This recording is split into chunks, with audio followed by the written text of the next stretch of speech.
ஒரு அறிவு தேடலின் அங்கமாக காஞ்சிபுரத்தில் நடைபெற்ற புத்தக காட்சியில் 1 கோடி ரூபாய்க்கும் அதிகமாக புத்தகங்கள் விற்பனையாகியுள்ளன.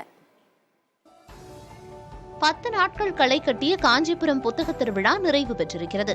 தென்னிந்திய புத்தக விற்பனையாளர் மற்றும் பதிப்பாளர் சங்கத்தின் சார்பில் மாவட்ட ஆட்சியர் அலுவலகத்தில் உள்ள அண்ணா காவலரங்கத்தில் இந்த புத்தக காட்சி நடைபெற்றது.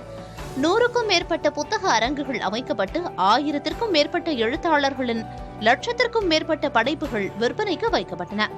குழந்தைகளுக்கு வாசிக்கும் திறனை மேம்படுத்த பல்வேறு நிகழ்ச்சிகளுக்கு ஏற்பாடு செய்யப்பட்டன. மாணவ மாணவியரின் திறமையை வெளிக்கொண்டு வரும் பொருட்டு பல்வேறு போட்டிகள் நடத்தப்பட்டன. கலை நிகழ்ச்சிகளும் களை கட்டின. எனக்கு மேரேஜ் ஆனதுக்கப்புறம் ஒய்ஃப் நிறைய படிக்க சொன்னாங்க புக்ஸ் எல்லாமே.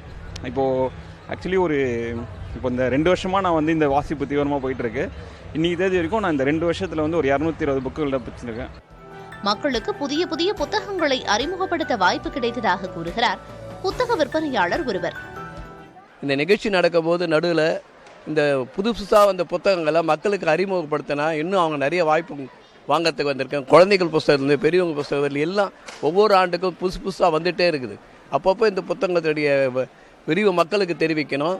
அதோடு பார்த்திங்கன்னா இன்னும் தமிழகத்தில் பார்த்திங்கன்னா தமிழ்நாட்டை பொறுத்தவரை இந்த ஒரு குறைஞ்சபட்சம் 120 புத்தகங்கள் வெளியிடுறாங்க வருஷத்துக்கு.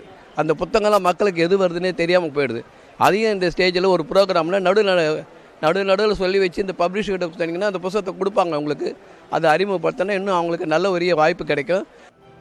காஞ்சிபுரம் புத்தக காட்சியில் இந்த ஆண்டு 1 கோடி ரூபாய்க்கு புத்தகம் விற்பனையாகி இருப்பதாக மாவட்ட நிர்வாகம் தெரிவித்துள்ளது. புதிய தலைமுறைக்காக காஞ்சிபுரம் செய்தியாளர் இஸ்மாயில்.